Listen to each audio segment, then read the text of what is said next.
একটি গল্প বলবো। গল্পের নাম ভাল্লুক ও দুই বন্ধু। দুই বন্ধু একটি জঙ্গলে নির্জন পথে হাঁটছিল। অবশ্য পথটি ছিল বিপজ্জনক।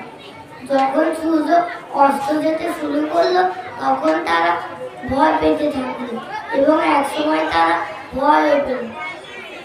হঠাৎ তারা একটি ভাল্লুক দেখতে পেল।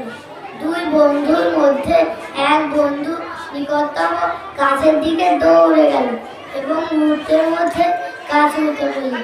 আরেক বন্ধু জানে না যে কিভাবে গাছে উঠে, সে মাটিতে শুয়ে মারা যাওয়ার ভান করল।